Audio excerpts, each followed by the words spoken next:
48টি দেশ, 3টি host country, America, Canada আর Mexico. 16টি শহর, 104টি ম্যাচ আর পুরো 39 দিনের ফুটবল উন্মাদনা। এটাই হতে যাচ্ছে ইতিহাসের সবচেয়ে বড় ফিফা বিশ্বকাপ।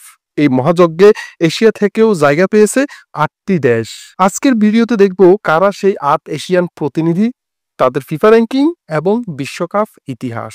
চলুন তার আগে দেখে আসি কোন মহাদেশ থেকে কয়টি দল খেলবে এবারের বিশ্বকাপে।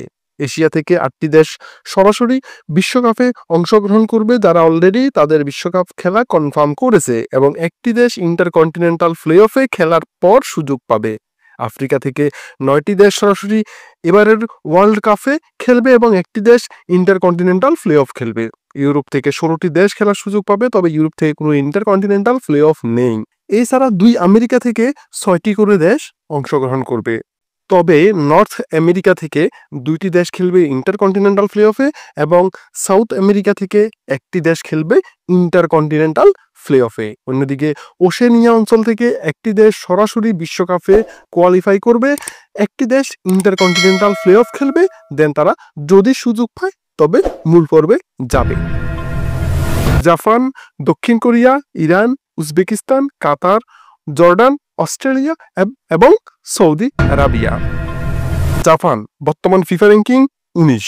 জাপান এর আগে 1998 সালে প্রথম ফিফা ওয়ার্ল্ড কাপে খেলার সুযোগ পায়। দেন এর পরের সবগুলো আসলেই তারা রেগুলারলি খেলে এসেছে। সো এই দেশটি বিশ্বকাপের নিয়মিত মুখ এবং এশিয়ার অন্যতম পাওয়ার হাউস।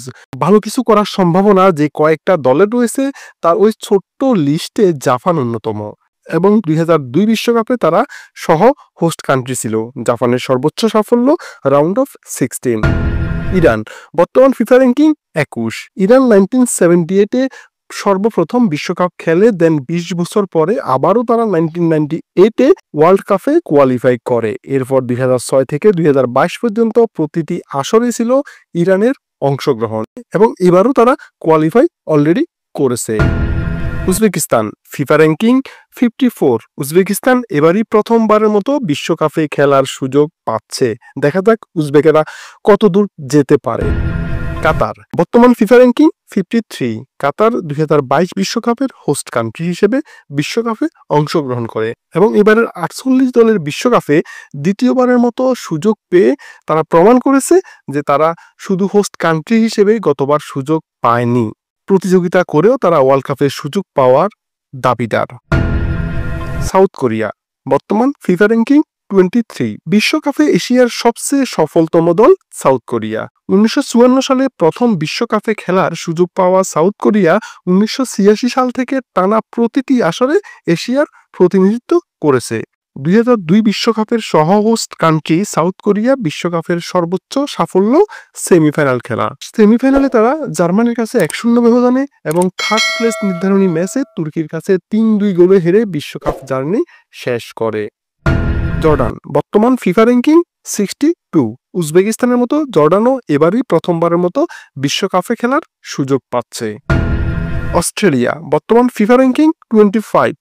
অস্ট্রেলিয়া প্রথমবার 1974-এ বিশ্বকাপে খেলার সুযোগ পায়। দেন তারা 32 বছর পরে 2006 সালে জার্মান বিশ্বকাপের সুযোগ পাওয়ার মধ্য দিয়ে পুনরায় কামব্যাক করে। এরপর থেকে বিশ্বকাপের প্রতিটি আসরে নিয়মিত মুখ অস্ট্রেলিয়া।